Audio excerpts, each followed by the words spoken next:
7 days away from my due date, I woke in the middle of the night to catch a plane, just because the little crush who studies abroad wants to eat the soup noodles I flavored with his own garlic oil. I supported my sore waist and asked if we could not go. I was scared alone. I would travel back and forth at most 3 days.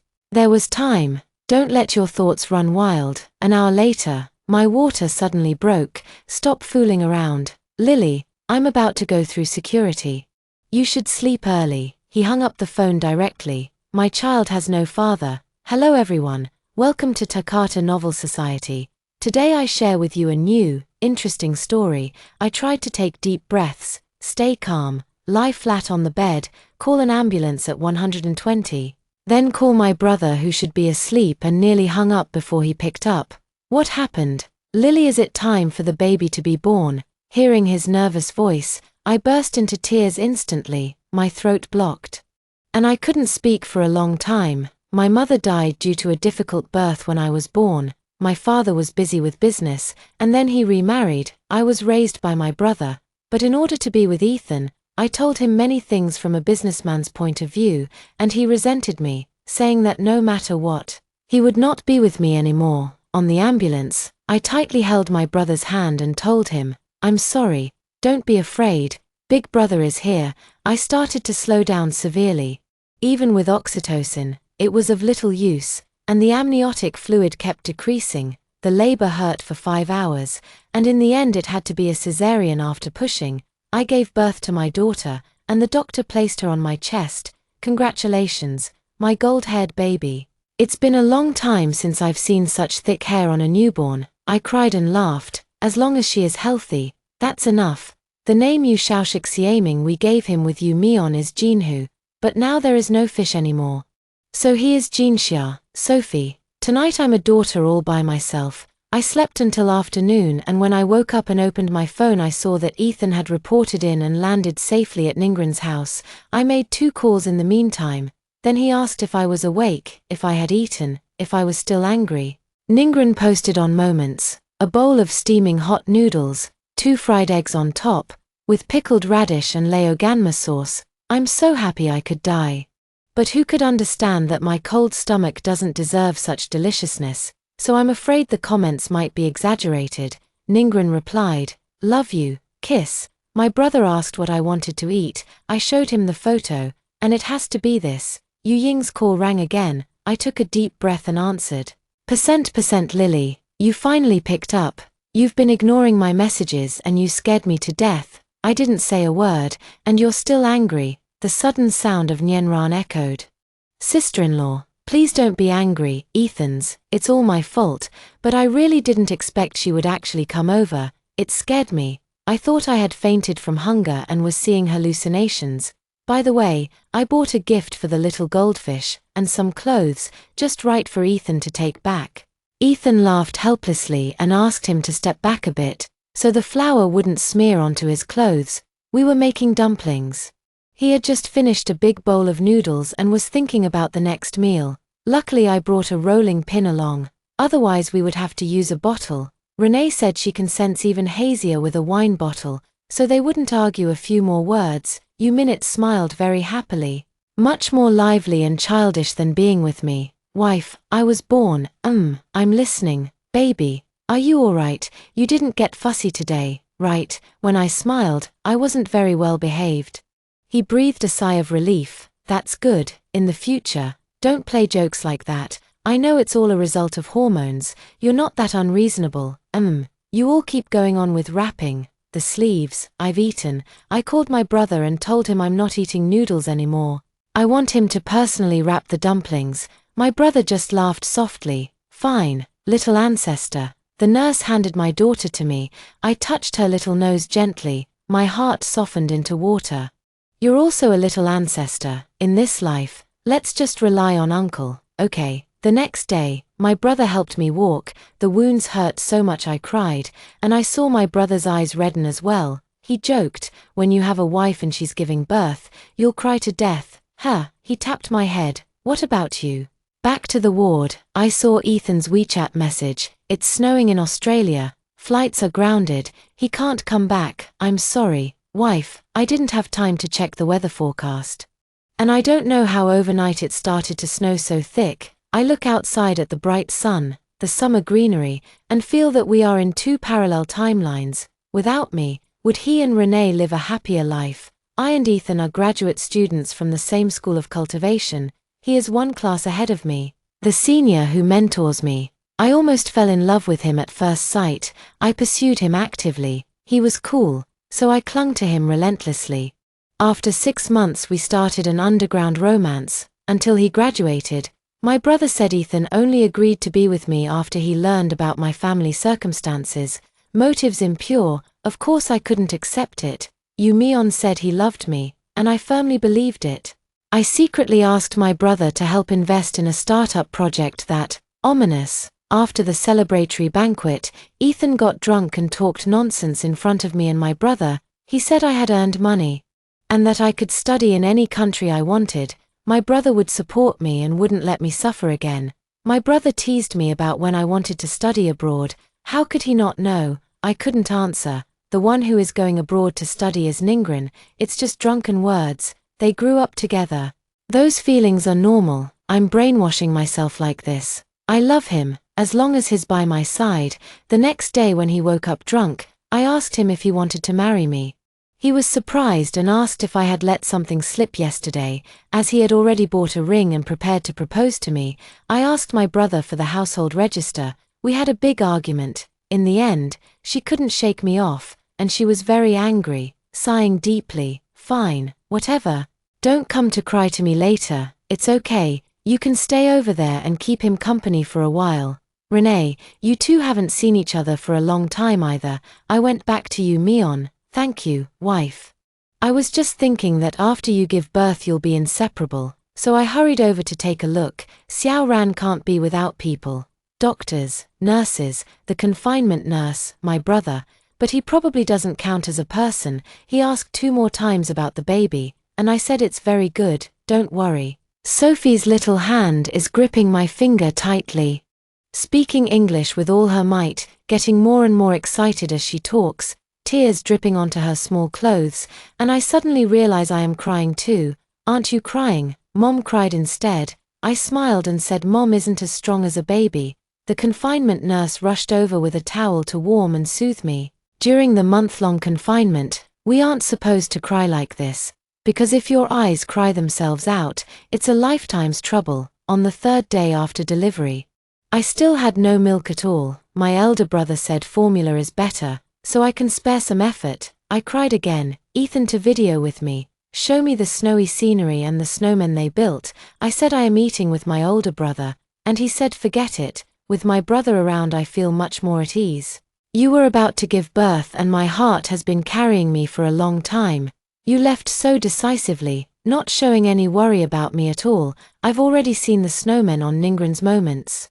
The 2 of them rolling in the snow, faces and noses turning bright red, smiling so brilliantly. Last winter it snowed, and I bought a duck mold online. I happily lined up a row of little ducks and put them in front of his car, and he casually crushed one. You're 27, not 7. Are you still being childish? At night when I couldn't sleep while deleting photos, Yingran sent me a video. There was no image, only the voices of the 2 of them, as if they had been drinking. Renee, if I had been braver back then, would we have been different? To spare Yingran, there are no IFS. Renee, you said you would celebrate my birthday in advance, and my birthday wish this year is for you to answer this question, to spare me perhaps, but Yingran, no matter what kind of relationship we have, I will take care of you for a lifetime, as long as you need me. Of course, I need you too. He choked up, and after a moment of fabric rubbing, the progress bar reached the end. In the next second, he retracted the video. A bowl of noodles for Chiang Mai carries more weight than the needs of a wife in labor. In the middle of the night, Yuman suddenly sent me a message. I love my wife. I miss you and the little goldfish. I smiled. Every stroke and punctuation wrote of my guilt. On the 4th day after delivery, I was discharged and moved into a postpartum care center, not the one I and Mion Ding were in. My brother found me a better one. Ethan wanted to video call the baby again. I said the phone camera was broken. Well, when I get back I'll buy you a new one. Ethan asked what we did today. Sleep. He asked why I'm unhappy. said I wasn't energetic in talking. I smiled inwardly. Definitely not as happy as you all who haven't seen each other for a long time and had a long night of intimate talks. Now hearing you speak, I feel nauseated, but I self-tormentingly treasure this feeling. The more sad I am, the less I waver. It's not that I didn't sleep well. Little Goldfish has disturbed you again. He spoke with a very caring tone. I have a flight tomorrow morning, should arrive in Beijing by evening, hoping there won't be any more delays. Yu Mion, you're not fine yet. Ningren's voice called from afar. Yu Mion answered and said to me, in a little while Xiao Ran and I will go out for a stroll. Do you have any gifts you want, or cosmetics or something? I didn't understand what you said to Xiao Ran. Before I could speak, Ningren snatched the phone and asks Jie, what do you want? Send me a message, and we'll skin him for a big profit. No need, I don't have anything I want. I told Yu Mion that as long as you come back early, it will be fine. Upon asking lightly if I missed him, Yu Min's flight was delayed another day. The day before my due date, she rushed back. The timing just perfect, something she took pride in. Is the baby moving yet? No, sleeping soundly. I hailed a cab and will be home soon. You and the baby wait for me. I calmly washed my hair and had afternoon tea, then slowly answered the call from Yu Minute. Lily, where are you? What happened at home? Has a thief broken in? He got excited and scared. My brother took away my and the baby's things, and he smashed whatever he could. I don't know. He regained his senses. Lily, didn't you say you had cooled down already? All right, where are you now? Are you at home? I'll come over to find you right away and apologize to you in person. Okay, no, dear, I was wrong. You're about to give birth. Don't get angry. It's not good for you or the baby. He hurried. You still know I'm about to give birth. He didn't know whether it was a bump or a kick that hurt. He groaned in pain. Lily. He helplessly wanted to continue but stopped. Please tell me where you are. You can think of a way to hit me, scold me, throw a tantrum so I can see you. Otherwise I'm not reassured. Weren't we talking properly? If there's anything you're uneasy about, I've drunk a bit of red bean soup. I'm not in a bad mood either. Yell at you. Tonight can you not talk this way anymore? I'll talk to you properly and solve the problem. I smiled. Yes, solve the problem. Tomorrow my brother's lawyer will contact you. I want a divorce to keep things simple. He still thinks I'm throwing a tantrum. Dear, please don't make a scene. Okay, you're still pregnant. You're about to give birth. After the baby is born safely, we'll discuss everything else. Okay. I hung up the phone. My brother came off work and said Ethan went to his company to find him, first to his residential area and was stopped by the security guard. I laughed and said, you'd better be careful, don't let him tail you. Once you find you're here, you can rest assured he won't be able to get in. To avoid refusing to sign the divorce agreement, he almost hit the lawyer. After freaking out, he starts to demand money from my brother again, asking my brother to let him see me. I could be giving birth at any moment. He has to stay by my side. My brother really punched him. I could hear the flesh hitting flesh through the phone. I told my brother to give him the phone. Little Sophie, has she eaten? Sophie, Lily. He was so shocked he couldn't speak. His reacting. Didn't I tell you, my amniotic fluid might have broken. Wife, I don't know. Wife, I'm sorry. I'm wrong. I'm playing with little Sophie while signing. Right, I'll handle the procedures after I'm out of confinement. Wife, listen to me. I hung up, and my brother brought back the signed divorce agreement. I saw his hands were red. You didn't hospitalize him. Right, my brother gave me a glance, with some resentment. Feeling pained, I glared at him. I feel for you. He smiled. At least you have a conscience. I blocked Ethan. He used a new number to text me, afraid I'd block him again. Suddenly he sent a long little essay. I skimmed it and immediately blocked him again. To avoid trouble, I had to go hang around my brother, begging him to beat him up. My brother was fed up and had the security guards strip him of his clothes, leaving only his underwear. Tied up by his hands and feet, and tossed onto the street, looking like a mangy dog. My brother despised him and, after finding out, also apologized to me. I told him, now there's a possibility, you can be brave. Then I blocked him as well. After giving birth, my elder brother picked me up and took me home. He bought me a house downstairs at his place. I didn't know before, and entering the door I didn't notice the floor was wrong. I even asked when he had renovated again. And he wordlessly said, "Your family." When I envisioned married bliss, living happily ever after, my brother, pessimistic and prepared for the worst, quietly laid out a way back for me, ensuring I would always have a home to return to, no matter when. "Brother," I held him and cried again. He complained that I had soaked his shirt with tears and went upstairs to change. I said Sophie pulled him. He had to sniff whether the perfume was good or not. He rolled his eyes at me. "Can you and Sophie be any different?" I grabbed his neck from behind and asked, "Whom do you love more, you or Sophie?" He forced a weary smile and said, "I love you, or I'll cry again." 2 days later, I met my brother at the Civil Affairs Bureau entrance with Minute and his guard by my side. Lily Eugen knelt down directly. "I truly knew I had done wrong. I committed terrible sins. I'm sorry for you, sorry for our daughter, but please, give me one more chance. I love you and our child. I don't want a divorce, I want to be a good husband and a good father." My brother picked him up and stood him in place. "If you don't mind the shame, we don't have your thick skin. I've never even seen our daughter." She covered her face and cried, unable to speak, "I don't want this either. I really don't know." I took out a photo of my daughter's full moon, 1 month old, and said, "Now go with me inside. After we finish the procedures, I'll come out to you again half an hour later." He touched the photo, looked at it again, and laughed. "Seems like you've got double eyelids. The baby grows fast," my brother would say from time to time. "Luckily the child doesn't look like that brute.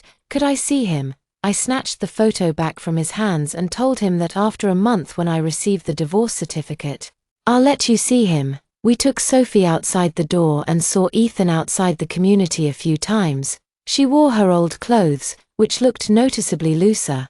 A little floppy. The last time, his foot was in a cast and he used crutches. I tried hard to recall the love and care I once felt for him, but I found my heart had grown numb and lost that capacity. On the day we took the divorce certificate, he said the house hadn't been tidied up, and he slept on a mattress. Got up in the middle of the night and kicked the cabinet with his feet. "Did the drawer break? Be careful." I gave no emotional response, and he was still struggling.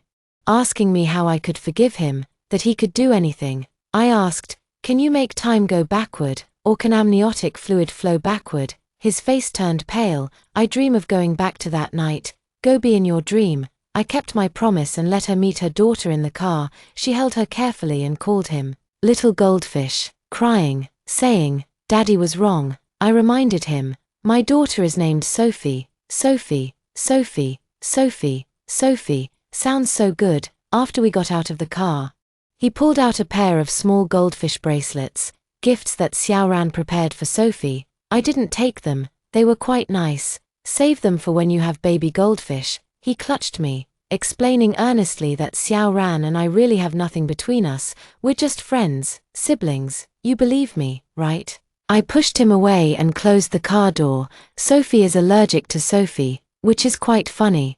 The small gold bracelet he prepared for her caused a red rash after 2 minutes of wearing it. My brother was also amused, saying Uncle would melt you into gold bars, and when you grow up, you'll be short of pocket money, so you'll secretly sell them. I asked him, "Will you let your niece lack pocket money?" He was silent for a few seconds and said he wouldn't. Back home, my brother personally cooked a very lavish meal, opened the most expensive bottle of wine to celebrate my divorce, and at the same time informed me of bad news. He was diagnosed with pancreatic cancer. Only then did I suddenly understand why he hesitated when he said he wouldn't. I nodded. "It's okay. I'll stay with you to treat the illness. My brother is in the hospital. I'm running between the hospital and home."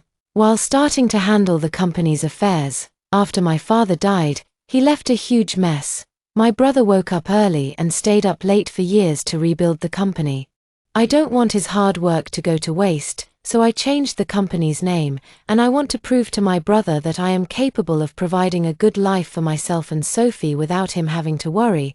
We held a meeting at his bedside, and my brother taught me every detail. "Lily, you surprised me," I hummed. "Do you only think I'll cry and make a scene?" "Yes, in my heart, you still want me to coo and protect a little girl who needs me."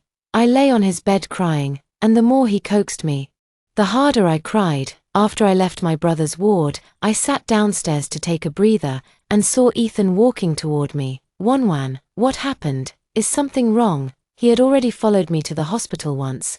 This is the second time. Seeing my eyes so red from crying, he asked nervously if Sophie was sick. Who are you? How do you know the names of me and my daughter? Step aside, don't block my sunning spot. He sat down beside me. Lily, if you have something to say, tell me, okay? Don't make me anxious. I moved a little to the other side, keeping my distance from him. Was my postpartum depression a satisfactory visit to the psychiatrist? He apologized again with guilt. I'm sorry, Lily, it's all my fault, so can you disappear from in front of my eyes?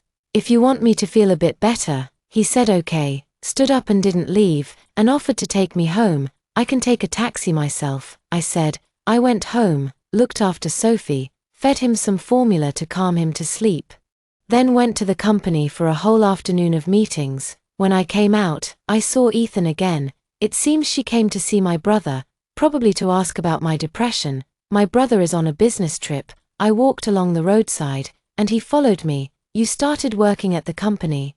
You've always said you don't like doing this. Today I'm too tired. Even talking is hard for me. Ethan, can you not linger like a lingering spirit? Every time you appear, I deduct one more point for you.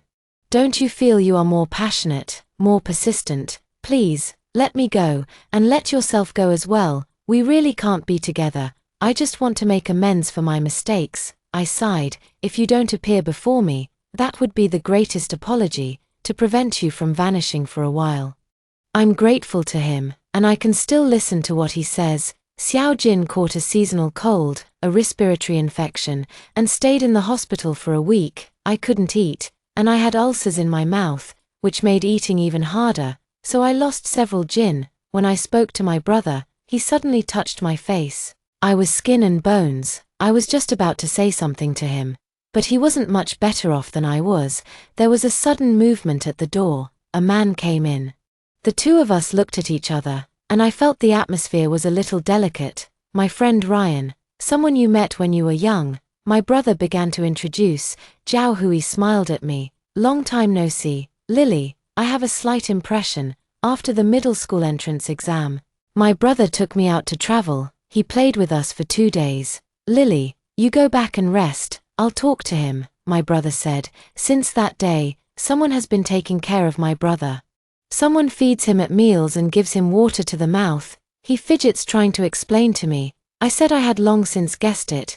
Men who are about to turn 40 don't marry and don't look for girlfriends. On the day of the beginning of winter, I wrapped dumplings to send to my brother. He barely ate a few and then threw up. He insisted that Ryan go home with me to sleep properly. My car at the community gate was stopped by Ethan, today at the banquet. He heard people gossiping that President Jin of Jinsheng has cancer. Is it true? Well, thank you for your concern, I said, but please don't go to see a doctor, unless you're going to laugh at him, otherwise I can't beat you up. Lily, he leaned on the car window to organize his words. I know you're still mad at me, but when something this big happens, having one more person to help is always good. Don't push me away like this, okay? I promise I won't bring up our matter.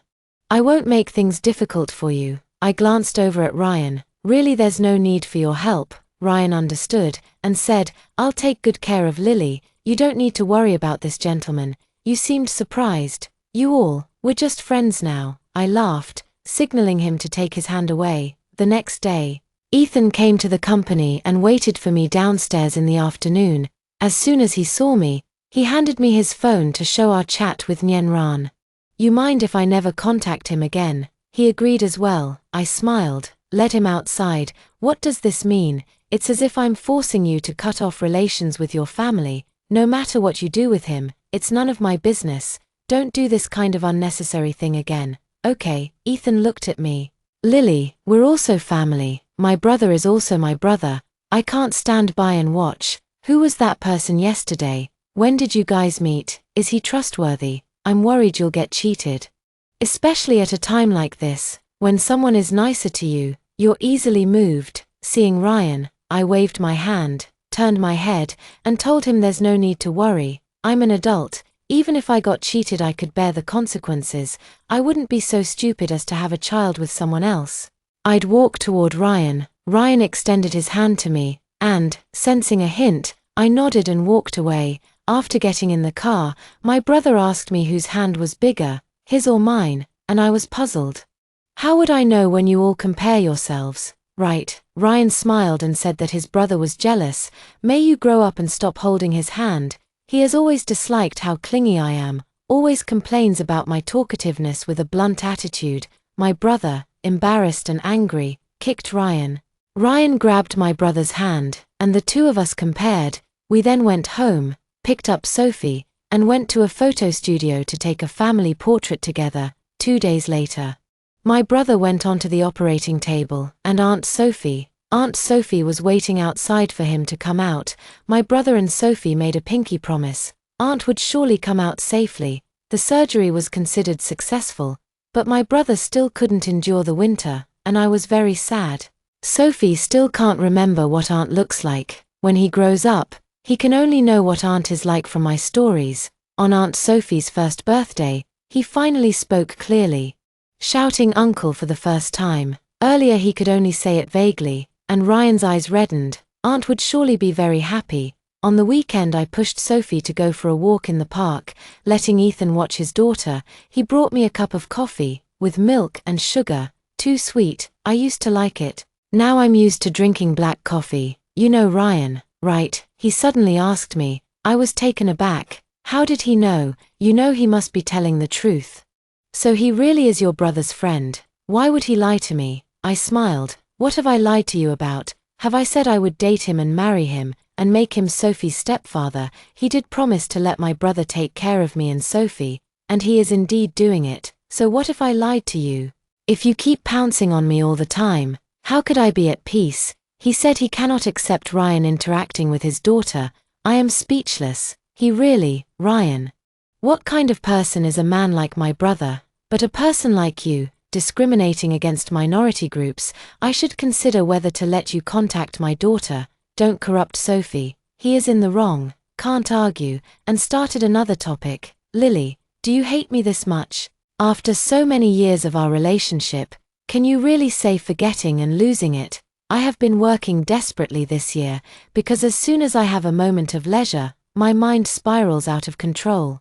I miss you and my daughter, miss the times we had. I'm sorry, Sophie, but in this world there is no one who loves him more than I do except you. You are depriving him of the right to have a father just like that. Sophie, be good and sit in the car, eating cheese sticks, eyes fixed on the distant children playing games. There are many people who live well without a father, and many who have a father but would be better off without him, he said excitedly. There are many fathers who can't accompany their wives during childbirth or see their children for the first time, but that doesn't mean he won't be a qualified dad in the future. I am tired, and no one is stopping you from being a qualified father, and I am not stopping you from seeing Sophie. If you want to call someone else's dad, what more do you want? Do you want me to remarry you to give Sophie a complete family? Sophie and I are complete people. A two-person home is also a complete home. I do not necessarily need a man, and Sophie does not lack a father. If you keep saying these old patterns and every now and then test whether I still have a soft heart, then there is really no need for us to meet again. Ethan, he snorted coldly. You only know how to threaten me with your daughter. I stood up and pushed Sophie to leave. Because I can. Because I am qualified. Sophie is my daughter alone. You can be unthreatened, or you can sue me in court. Suit yourself. He later apologized to me and wanted to see Sophie. I refused both. I was too soft-hearted before, thinking at least he is Sophie, as a biological father. Not allowing Jen to be a bit cruel. It's my fault. Mom, Uncle, the balloon. The balloon floated away. Ryan reacted quickly, jumped up and caught the balloon back, saving the money of buying another one.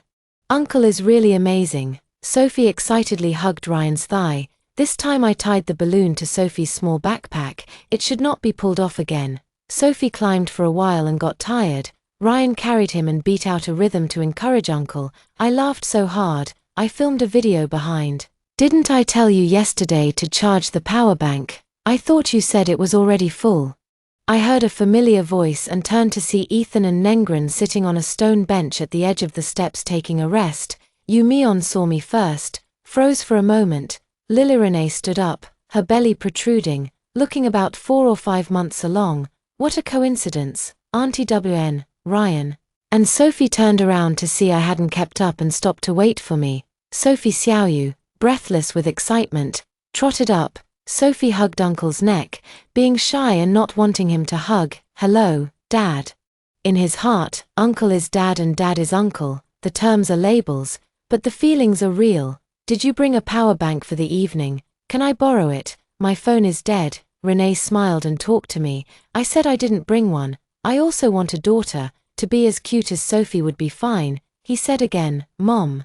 Let's have a race to see who gets to the top of the mountain first. Sophie shouted at me. I answered, crossed Yunyan and went up quickly, leaving them both behind and soon out of sight.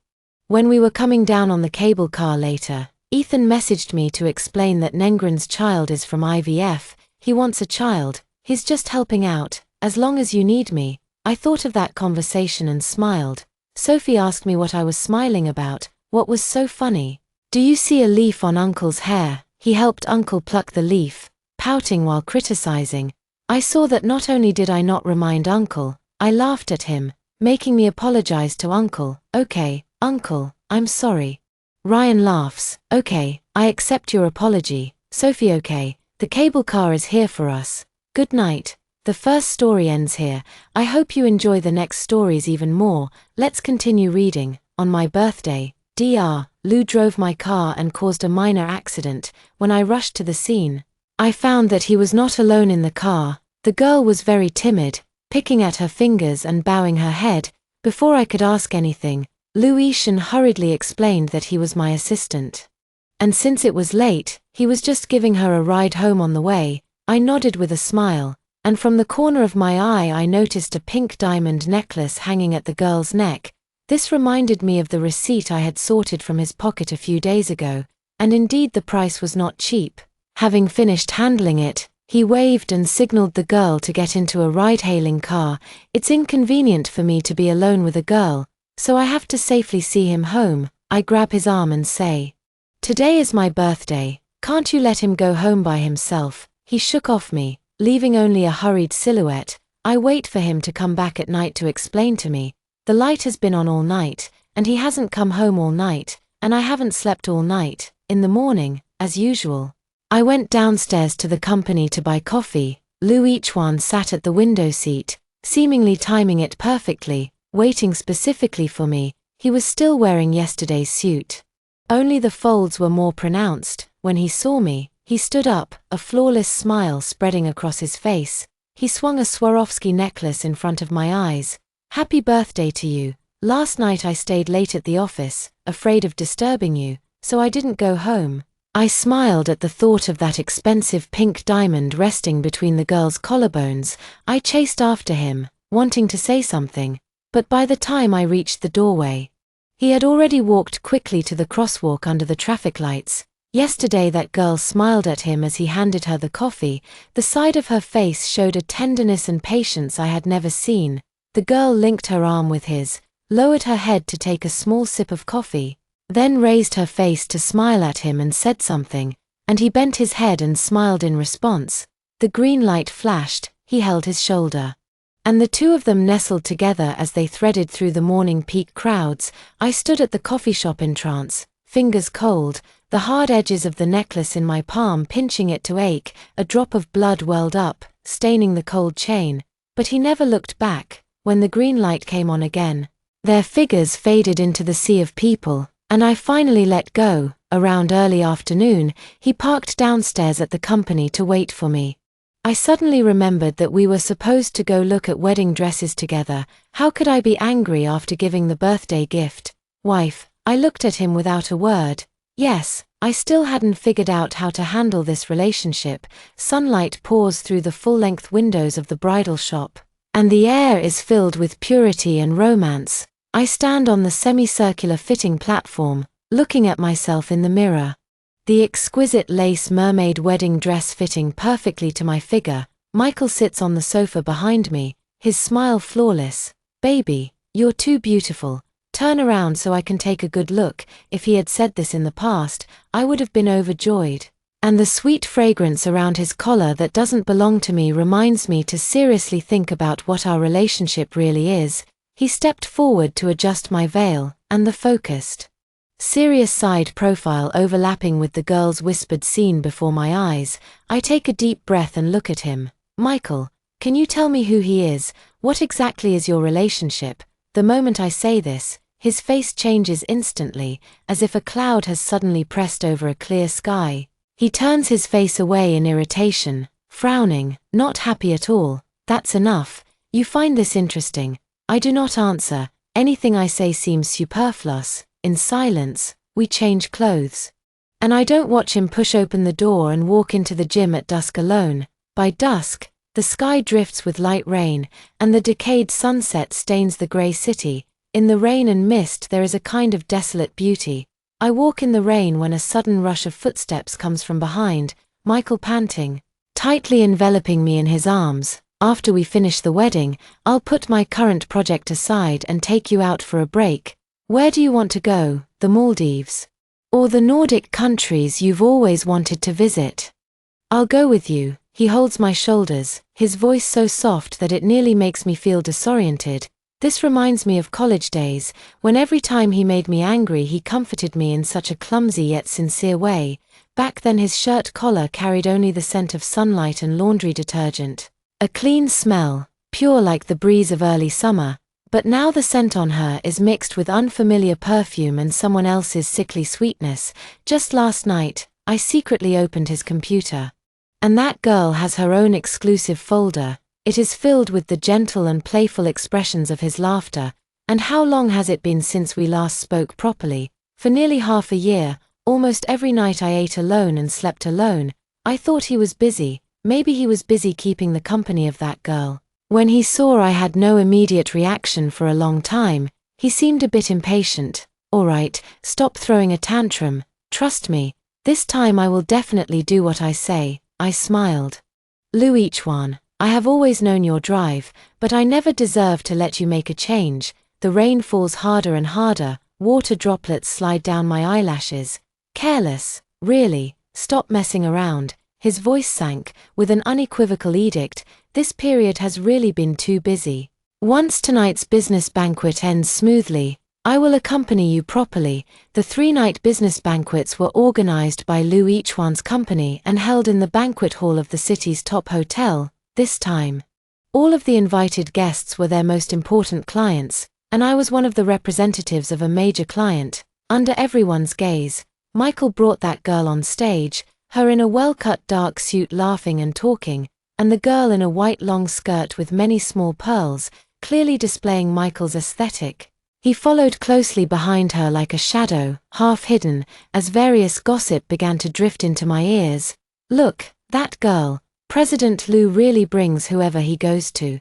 This poise is undoubtedly loving. I know her name is Monica. She joined their company 6 months ago. Rumored to be highly favored, promoted faster than a rocket." "Shish, keep your voice down. Isn't the person over there the main figure?" I feel several gazes sweep over me, probing with a touch of pity.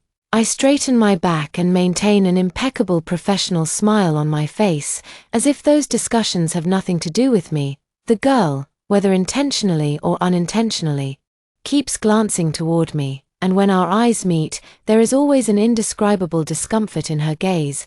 The nearly 50-year-old Mr. Davis walked over with a glass in his hand, his gaze flicking between Lu Ishan and the girl. "Mr. Lu, this is your new assistant, truly young and capable." A hint of barely perceptible awkwardness flashed across Lu Ishan's face. "Mr. Davis said with a laugh, this is Monica. Take him out to see the world." He naturally picked up a cup of juice from the waiter's tray, replacing the drink that the girl hadn't touched much. "He's young, has a light tolerance for alcohol, so it's best for him to drink this." This subtle movement was full of protective intent, and it made me feel a chill in my heart. Once upon a time, he never showed such careful concern for me. In the early days of starting up the business, in order to work with him, I often accompanied his clients to drink until my stomach hurt and I vomited. I couldn't take it anymore. I would go to the bathroom, spit out and come back to drink again. Even then, he never stopped to drink for me. He would always respond indifferently. Was it work? The banquet began. Michael and a few core principal clients were at the main table, and that girl should have been seated at the secondary table.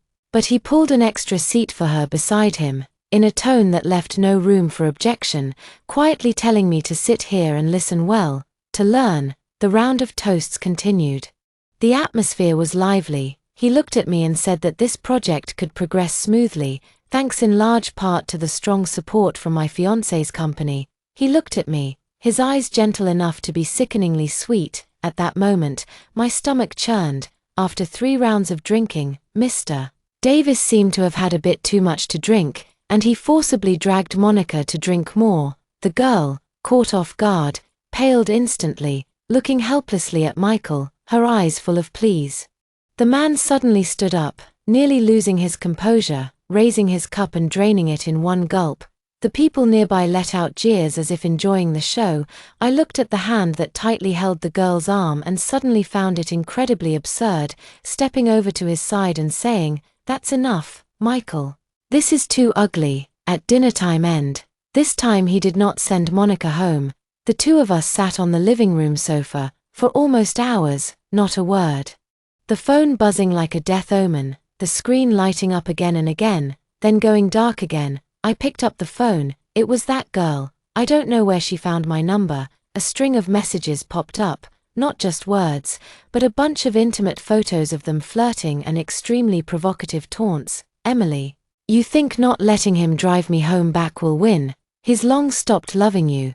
You letting go to fulfill us is to spare yourselves." I curled my lips, put down the phone, and said to Michael, "I've always thought he's a naive little bunny, but it turns out his cultivation runs deep." Louisian, who never smoked, now fills the ashtray with cigarette butts. Seeing me looking agitated and puzzled, he asked what you said, then he seemed to understand instantly. With a tone that left no room for doubt, "Don't go bother him, he's very simple, has no agenda, everything is my fault. But believe me, there's nothing between me and him. Shall we get married?" That night, she seemed to have made a firm decision, even writing a letter of guarantee. After that, I never saw a truly relaxed smile on her face again. The wedding date was drawing near, and with the elders urging us, it was rare to pause and think about the direction of our relationship.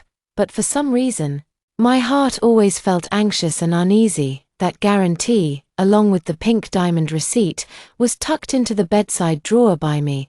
They were like the evidence of a clumsy joke, reminding me of that self-deceiving time. On the wedding day, I wore that ivory white mermaid wedding gown. As the music began, the 2 doors slowly opened, and all eyes instantly focused on me. I walked with my father along the red carpet scattered with petals, and the person on camera wore a black suit, with a tall, upright silhouette. When that sentence "I do" was about to spill from my lips, Michael's secretary jogged up, whispering a few urgent words in his ear. I saw his face change in an instant. It was an unmasked panic and worry, even more than his solemnity as a groom at that moment. He looked at me, his eyes full of struggle.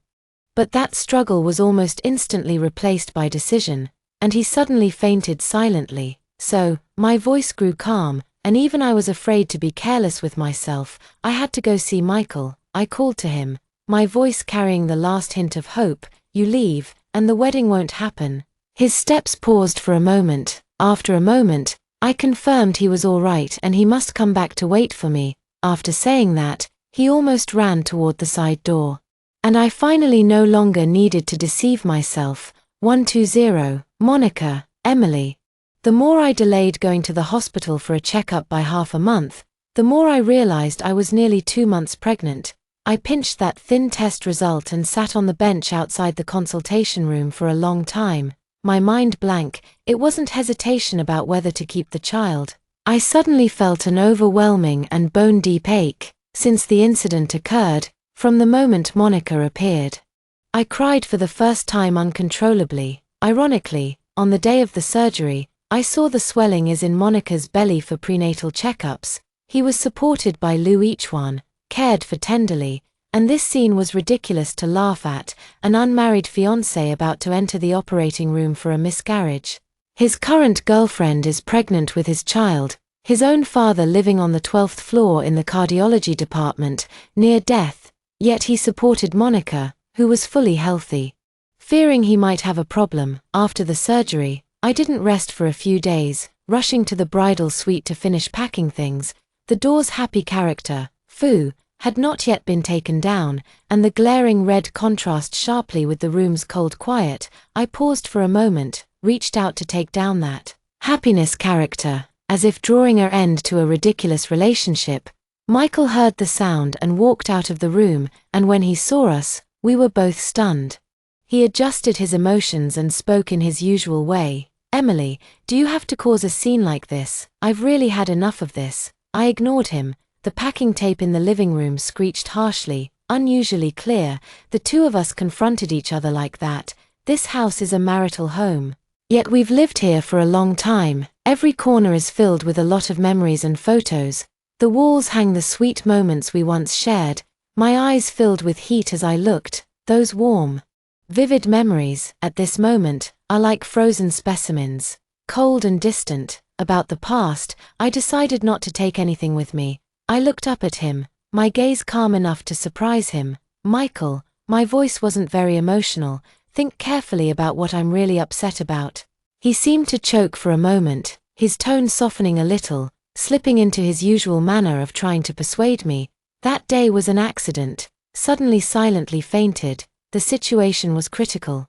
I couldn't ignore his wedding. "We can redo the wedding later, once my dad's condition improves, once silently settles down." Then I interrupted him, "Telling the child in his belly to call you." Michael was completely stunned. The expression on his face immediately froze. I had only made a mistake for a moment. "I have to be responsible for the child in my belly. But I love you. Give me one more chance. This time the last." Once so high and mighty General Manager Lou. In his voice there was a nearly humble plea. I shook off his hand, closed the suitcase, with no hesitation. "Michael, I have given you many chances, too many, to the point that I could give up on you." Outside the building the sunlight suddenly poured in. I greedily breathed in a breath of free air. My phone buzzed from my pocket. The overseas branch manager of the company sent a message confirming flight time and pickup arrangements. I replied that I had received it, "Thank you," and flagged down a taxi. The car left the community and merged into the endless traffic. Outside the window was the city scenery passing by, familiar yet strange. I leaned in the back seat, closed my eyes, sensing the faint pain in my body and the steady beating of my heart. This time, my future belongs to myself. 7 Michael stood in the deathly quiet living room. He really left. This time, there was not a hint of hesitation. His gaze wandered blankly over every corner of the living room. Memories surged uncontrollably. Every piece of furniture here, every little ornament they picked together. The somewhat ugly floor lamp in the corner of the living room was bought from a second-hand market. Shuyu said the light was warm. The dining table was bought after they earned their first pot of gold. He said he liked such a big dining table the best. A family eating together happily was blissful, on the balcony that chaise lounge. He would always curl up there waiting for him to come home, often waiting until he fell asleep. Michael occasionally looking blurred, as if seeing countless sunsets. He ran toward him in a white t-shirt, angrily pouting and questioning why he had come back only after the meal was ready. He recalled the early days when they worked day and night. He was responsible for external communication, finding clients and pulling projects, drinking until his stomach bled and he ended up in the hospital. He buried himself in technical work during the tightest financial times, and the two of them lived on instant noodles for a month. He always secretly tucked ham into his bowl. Later, when the company grew, he needed a stronger and more stable client, and he didn't hesitate to say, "Wherever you want me to go, I'll go there." Whatever kind of client his company needed, he would jump to recruit that type of client for him. He laid the path for him, fought for him, and shaped himself into the sharpest spear and the strongest shield for him.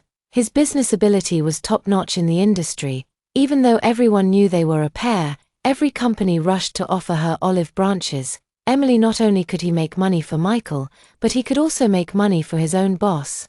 Some people often joke that Emily would have been better off following him. If she had been her own boss, she would have already made a fortune. He used to think it was just a joke.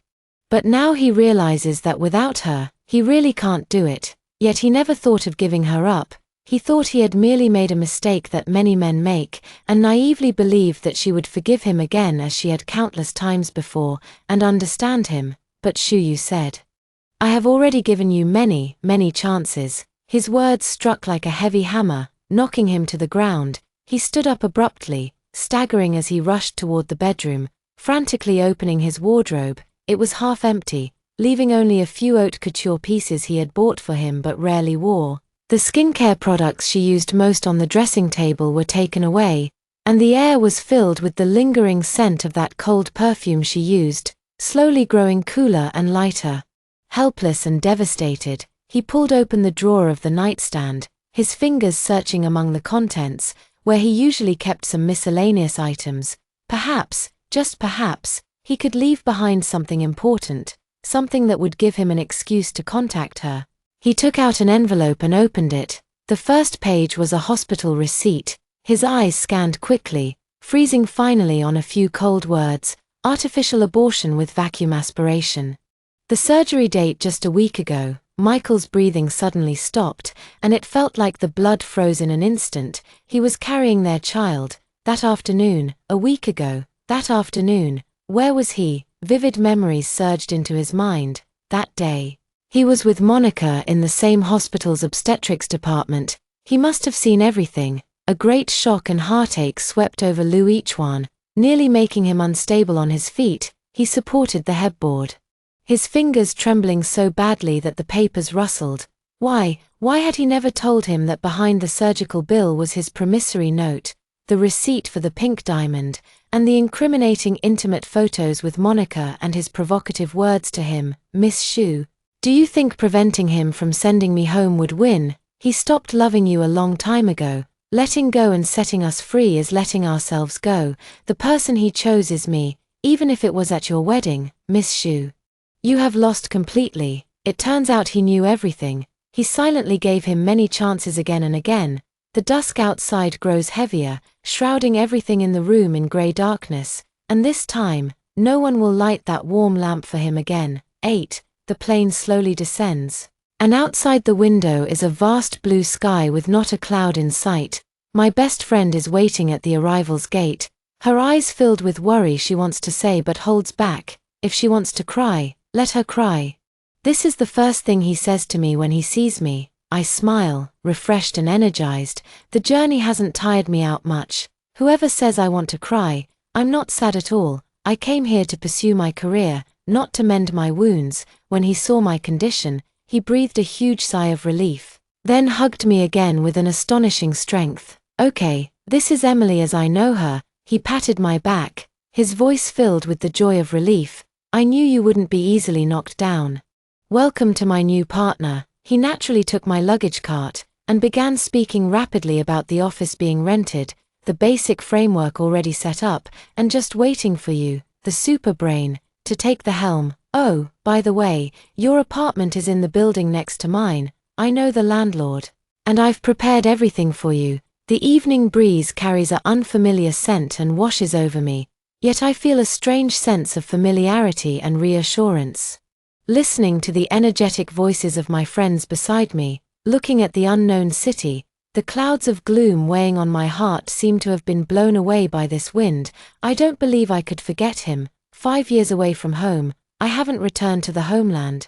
Yet I've always heard occasional news entering my ear. He got married, a dutiful husband of 24, and he has become a well-known husband-loving meme within the circle. Monica finally realized her dream and became the Mrs. Lu, the envy of everyone. But none of this concerns me anymore. I rarely come back to the country, and I get off the plane to fetch my niece from kindergarten after school. The year I went abroad, my sister-in-law was newly pregnant. If she and that child were still here, they would probably be about this old by now. In front of the kindergarten gate, I had a pleasant chat with my sister-in-law, and among the waiting parents I unexpectedly spotted a familiar figure. Monica, she gaped at me in fear. Not having seen each other for 5 years, she seemed to have changed into someone else. The girliness of the past had vanished. Wasn't she supposed to have married into a wealthy family and become Mrs. Liu? Why did she look like an ordinary housewife troubled by the daily frictions of meals and utilities? Emily, are you here to snatch my daughter or my husband? His voice is sharp, drawing sideways glances from others. I snorted softly, too lazy to respond.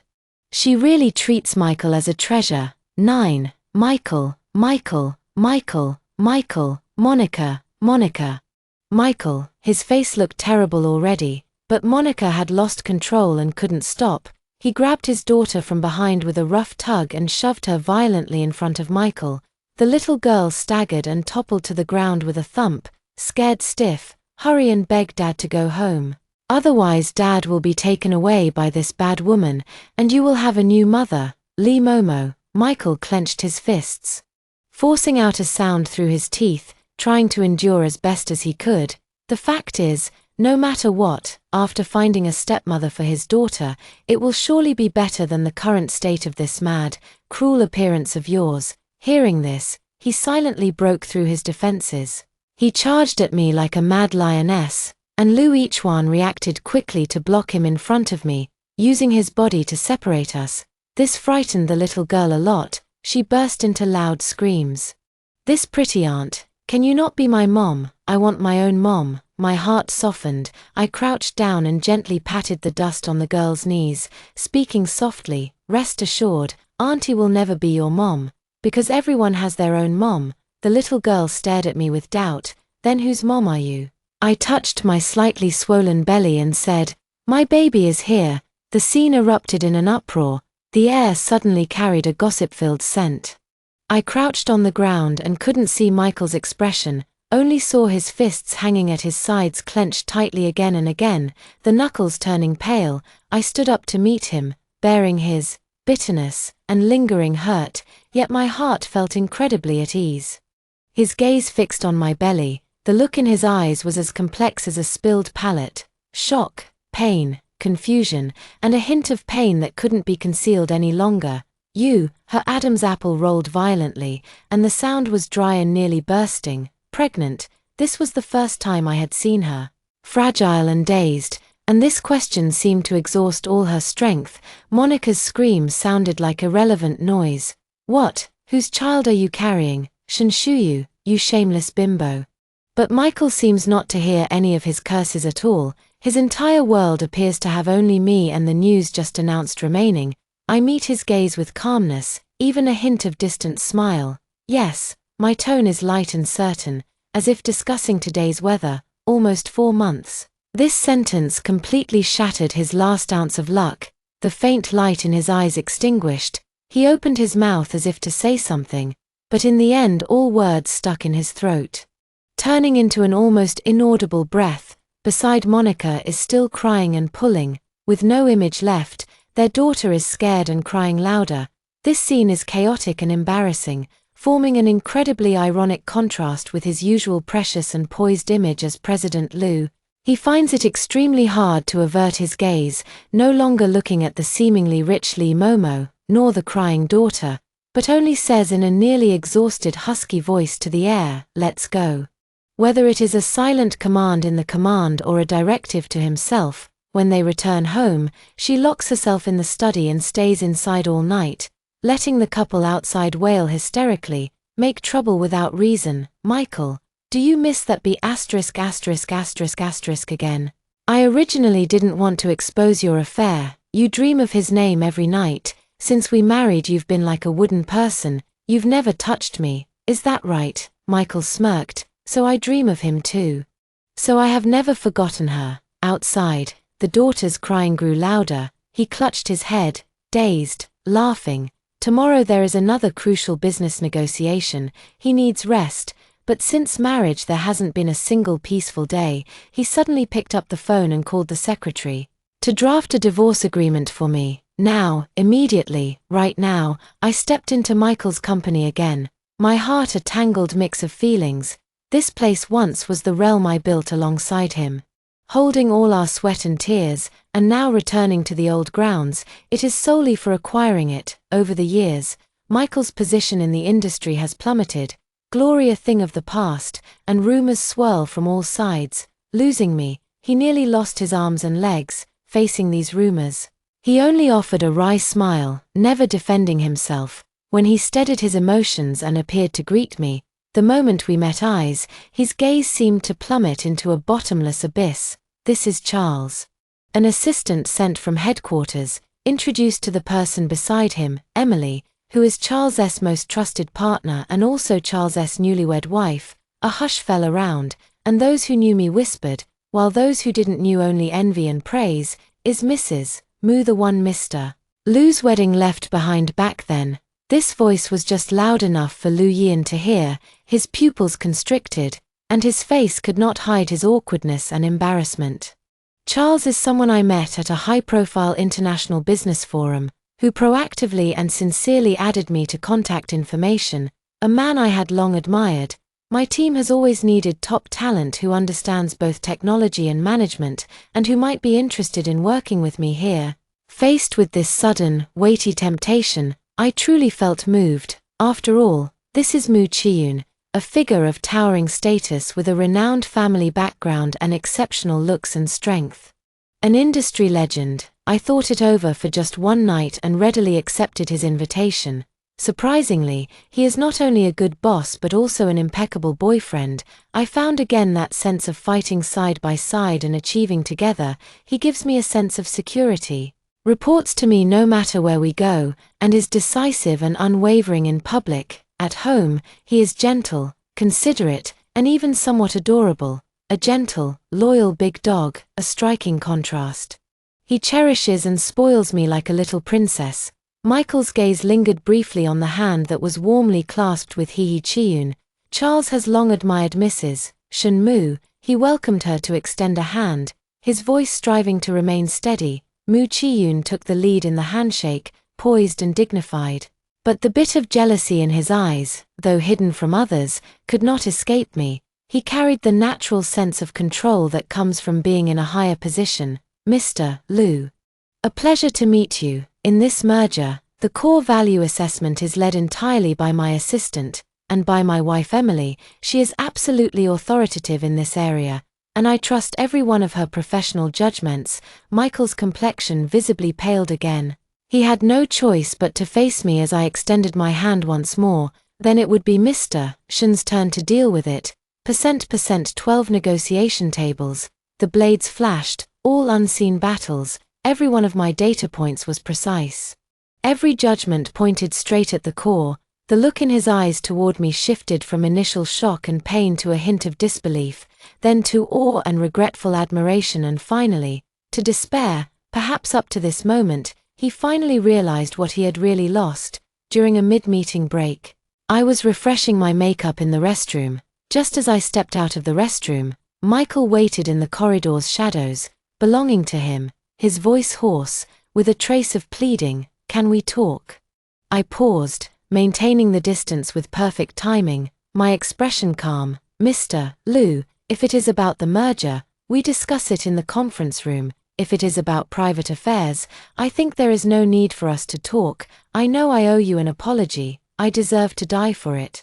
But the company is my entire life's work, and it was once your dream as well, Lu Ichuan." I cut him off coldly, my voice not loud, but with an unyielding resolve. "When you chose at the wedding to abandon me for Monica, that is when our word ceased to exist." As I left, I looked back one last time at this familiar building. It has borne my most beautiful years and my most painful betrayals. Now, I have finally drawn a complete end to that chapter. Michael divorced. The child ultimately did not await Monica, he said. A vicious woman unworthy to be the mother of a child. Monica's aristocratic dream shattered, turned into a soap bubble. The merger and acquisition case is still entangled. Lu Ichuan seemed to have gone pale overnight. The company has moved out of the original office building to the rough place where they started the business. The familiar environment, the familiar smell. Span watching him build tall buildings, watching him entertain guests, watching his house collapse. At 10 o'clock at night, My birthday reminder on my phone lights up again. For so many years, he never deleted this reminder, but he is no longer qualified to say happy birthday. Span. Walking out of the company gates, this year's first snow fell quietly, snowflakes fall silently. Covering all footprints in front of the door, he walks in the shadow of the street corner, a light layer of snow already on his shoulders, at this moment. A dinner with friends had just ended. Charles lightly hugged my shoulder, and bowed to everyone with a smile. Alright, that's the end of today's story. If you enjoyed this video, please subscribe. We'll keep updating with more exciting stories, and we look forward to seeing you next time.